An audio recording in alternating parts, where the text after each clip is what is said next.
Hi there.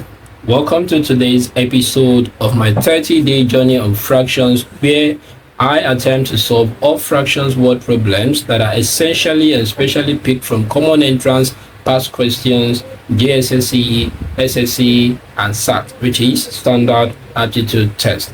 So in today's questions or in today's problem questions, we are going to be focusing on fractions of quantities. Without wasting any more time, let's look at our first question for today. Okay, so our first question for today says, what fraction of a day is 8 hours 20 minutes? Now you would see that I've underlined out the key word in the question, which is fraction, a day, and 8 hours 20 minutes. So a day is a quantity, 8 hours 20 minutes is a quantity. So this question is simply indirectly telling us to express one value or one quantity as a fraction of another quantity. Now the question you will need to now ask yourself is that which of the quantity will be the numerator and then which of the quantity will be the denominator if we have to express them as fraction. That can be easily answered because this is a question asking us indirectly to express the quantity as another quantity as a fraction of another quantity. So that means this 8 hours 20 minutes is going to be the numerator because it is the one we're expressing as a fraction of this value. You could say even said of this value, so of a day. And then another reason is that whenever questions like this is asked, the value or the quantity that comes after is the numerator. This is an indirect question. We know that in fraction, numerator always comes first. So if this was asked directly, this value should be the first value we see. Then it should get, then this value should be the first value that we see. So, but since it is an indirect question, we are having this value later. So 8 hours 20 minutes is our denominator.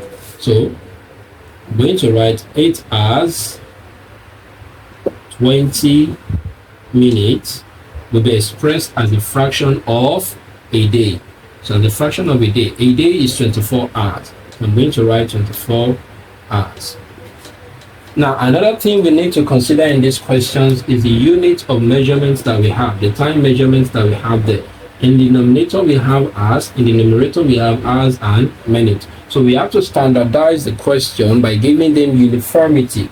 Giving them uniformity means that we are going to express the hours or convert the hours into minutes. Now, we know that 1 hour is equivalent to 60 minutes. So to convert this value 8 hours to minutes, we just simply say 8 times 60 minutes. Then the minute beside it, which is additional to it, we are going to put plus 20 minutes. And then I'm going to include this in a bracket all over this 24 hours. So 24 hours will as well be converted to minutes by multiplying it by 60 minutes. So now let's evaluate this fraction. So evaluating this fraction, that will mean 8 times 60. So since 6 times 8 or 8 times 6 will give us 48, definitely 8 times 60 will give us 480 minutes. And then 480 minutes plus 20 minutes, and that will give us 500 minutes. Again, let me repeat that. 8 times 6 will give us 48. That means 8 times 60 will give us 480 minutes. So 480 minutes plus 20 minutes, that will give us what? 500 minutes. All over 24 times 60. 6 times 4 will give us 144. 24 times 6 will give us 144. That means 24 times 60 will give us 1,440 minutes. Now that we've standardized the fraction, that means we've given them uniformity by giving them the same unit. So what we need to do now is to cross out. In fractions, the numerator and the denominator, if they have commonalities, we cross out their commonalities. So the numerator have the commonality with the denominator, which is minute. We cancel out what? Minute. Another commonality they have is 0 and 0. Now we are left out with 50 over 144. So I am going to write 50 over 144. Likewise as well, in fractions, we are meant to simplify. It is obligatory that we simplify or we break down fractions into its simplest form. So we will need to break down this 50 over 144 by looking for their common factor. So the common factor of 50 and 44 is 2. 2 we divide 50, and then we get what? 25. 2 we divide 144, and then we get what? 72. So we are going to have 25 over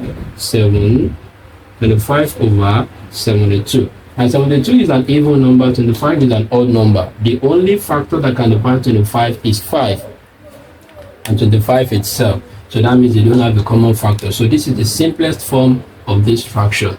So the fraction of a day that is 8 hours 20 minutes is 25 over 72. And that is that about question number 1. Let's proceed on to question number 2. Welcome back. So question number 2 for today. Express 12.5 gram as a fraction of 2 kilogram. Unlike question number 1, this is a direct question telling us to express this as a fraction of this. So you can see it's so direct. Express this as a fraction of this. And we know that in fractions, the numerator always comes first. So if numerator comes first, that means this is our numerator, and then this is our what? Denominator. So we are expressing them straight away as a fraction. It's a direct question. So we are expressing 12.5 gram as a fraction of 2 kilogram. So just like question number 1 that we did, we have to standardize the question. That means give them uniformity by making them of the same metric unit. So we have kilogram and gram. Kilogram is bigger, of course, than gram. So we have to convert this kilogram to gram. And we know in metric units that 1 kilogram is equivalent to 2,000 grams. 1 kilogram is equivalent to 2,000 grams. So that means to rewrite this, we are going to have 12.5 gram over 2 kilogram now. If 1 kilogram is 2,000 grams, 2 kilogram now will now be 2,000 grams. So we standardize the question by giving them the same what? Unit. Now I told you in the first question that in fractions, commonalities in the numerators and denominators crosses out each other. So the gram will cross out the gram. There is no more other commonality. So we need to simplify the fraction by finding their common factor. So 12.5 over 2,000. So what's their common factor? Their common factor is 2. Your common factor is 2. How do I know that? If you put an imaginary 0 here, that makes this to be an even number. So 2 can go in this, 2 can go in this. So 2 in 2,000, we are going to have 1,000. 2 in 12, that is going to give us 6 point. And then 2 in 5, that will give us what? 2. We are going to be left with remainder of 1. So because it is after a point, or because it's a decimal number, I'm going to put an imaginary 0. This is only possible in decimal numbers. We don't do that for whole numbers. In decimal numbers, if you divide, you can put an imaginary 0 to make your division simplify. So 2 in 5, that gives us what? 2, remainder 1. And then I'm going to add 0 to the 1 to make it easy to be divided. So 2 in 10, that will give us what? 5. So that means in the numerator, I have 6.25, and then in the denominator, I have 1,000. So I'm going to rewrite that to be 6.25 over 1,000. So how do I move on with this? Now, they still have common factor, which is 5.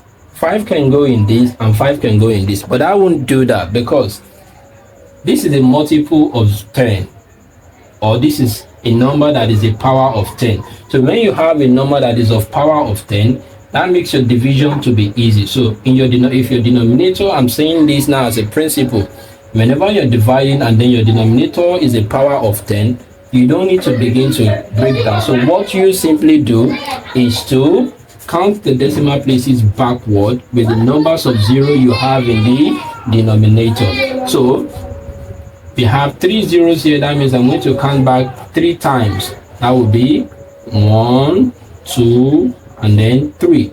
So the last curve will become the decimal point, and then the other curves will become 0. So now let me rewrite this. So that will be, don't forget, the last point, the last curve will become the point. So point, and then the other curves will become 0, 0, 0, then 6. And don't forget that likewise that the point has left here and moved to this point. So there is no more point here. So the next value is 2 and then 5. all over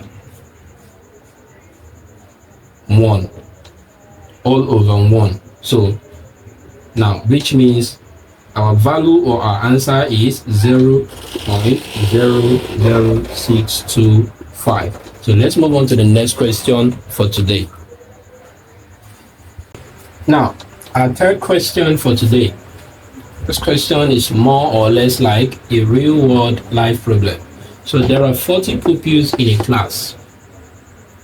If 32 of them were present at school last Monday, what fraction of the class was absent? There are 40 pupils in a class. What does that interpret? That means the total pupils in that class, the total pupils in that class, total pupils in the class is 40. If 32 of them were present, so we say present, the pupils present is 32. And then what fractions of the class was absent? Definitely, if there were present pupils, there must be, if there is a number of pupils that were present, there must be a number of pupils that were absent. So 32 people were present out of 40. So we need to find out the numbers of pupils that are absent. Okay? So pupils absent equals to 40 is the total pupils that are present, and then 32 is the pupils that are present. So to find absent, we simply say 40 take away 32, and that gives us what? 8. So that means for that last Monday, 8 pupils were absent. But that is not our main question. Our main question says what fraction of the class was absent? What fraction of the class was absent? Okay, so fraction absent. Fraction absent. So fraction absent, since we know that the value of pupils absent is 8, so to express the value of people absent as a fraction of value of people, the total pupils in the class, so we are just going to say 8, which is the numbers of people absent, as a fraction of the class. The total pupils in the class is 40, so 8 over 40. Now they have common factors. 8 and 40 have common factor. The common factor between of 8 and 40 is 8 itself. So 8 in 8 gives us 1, then 8 in 40 gives us 5. So the fraction of absent pupils is 1 over 5. And that is that about that. So let's see our fourth question for today. Now, question number 4. If 1 over 5 from 100 oranges is given to Bernice and 1 over 4 of the remaining oranges to Bob, what fraction of the oranges is left? So our keywords have been underlined. 100 oranges, that is the total oranges. So the total oranges shared between Bernice and Bob.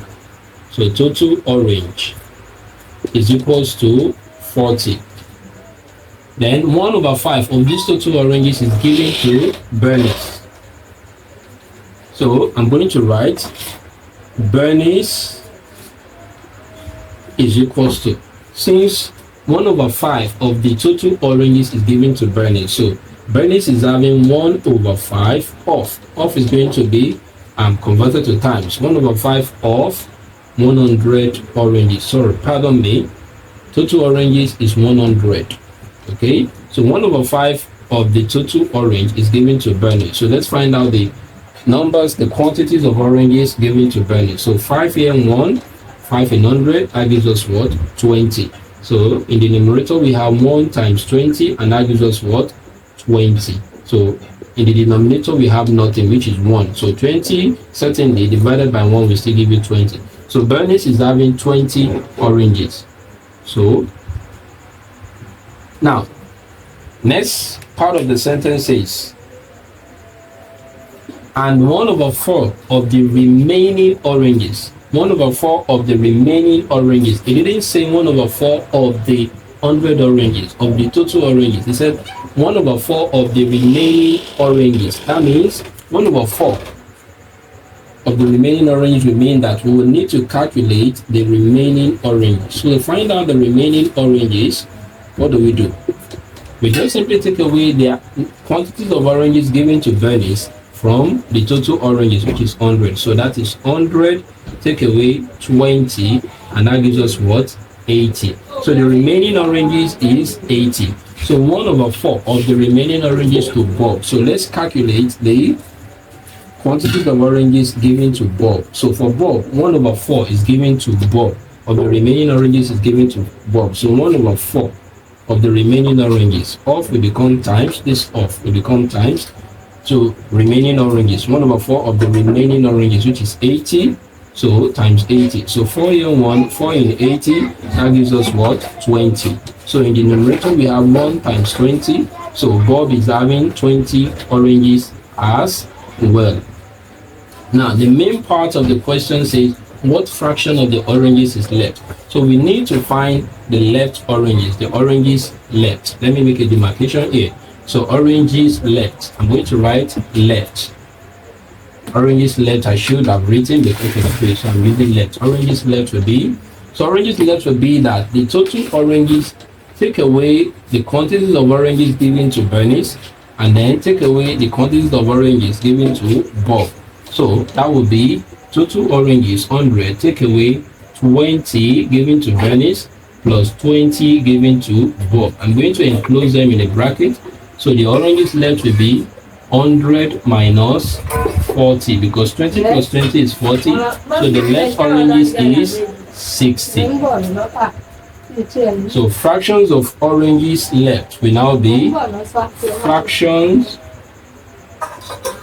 of oranges left will be equals to, since the oranges left is 60, so that will be fraction of oranges left will be 60 over 100, which is the total oranges. So fractions of oranges left, 60 over 100. So there is the commonality here, and the commonality is 0. So the numerator has 0, and then the denominator has 0. So the 0, the commonalities crosses out each other. So we are left with 6 over 10, and then 6 over 10 has a common factor, which is 2. 2 in 6, that will give us 3, and then 2 in 10, that will give us 5. So the fraction left is 3 over 5. So that is the fractions of oranges left. Now let's go to the final question for today, which is question number 5. All right, so question number 5. A tank is 6 meter by 4 meter by 3 meter. Now I need you to imagine what a tank could be. A tank could either be a cuboid or a cube. So a tank is 6 meter by 4 meter by 3 meter. So we are asked to calculate 1/3 of its volume. So 1/3 of its volume. So now we need a prerequisite for this. The prerequisite is that we must know how to calculate volume of a tank before we can find 1/3 of it. So volume of a tank is calculated with the formula length times breadth times height. Okay, so the volume of the tank. So length times breadth times height. So that means in this case, the tank, the length is 6 meter, the breadth is 4 meter, and then the height is 3 meter. So we find the volume of the tank to be 6 meter times 3 meter times 4 meter, and then times 3 meter. So 6 times 4 will give us 24, and 24 times 3, that will give us 72 meters cube. Volume is measured in cube, in meters cube, in cubic meter or centimeters cube or cubic centimeter. So the volume of the tank in the question is 72 meters cube. This is not our final answer. Now we now need to find the 1/3 of its volume. So finding 1/3 of its volume will be 1/3 of will become times of 72 meters cube. Okay, so that means we divide this by this. 3 in 3 we get 1. 3 in 72. Now you can take it bit by bit. 3 in 7 will give you 2, because 3 times 2 is 6. If you take away 6 from 7, there will be a remnant of 1. You put the 1 in front of 2, that gives you 12. So 3 in 12, that will give you what? 4. So we have 24 here. So 3 in 72 is 24. So 1/3 of that tank is 24 meters cube. So, and that is our final questions on fractions of quantities for today. I hope that you've learned something. So if you have, please, I need you to generously click the subscription button below this video to get notified of more academic and educational lessons like this. See you in the next episode. Thank you. Bye.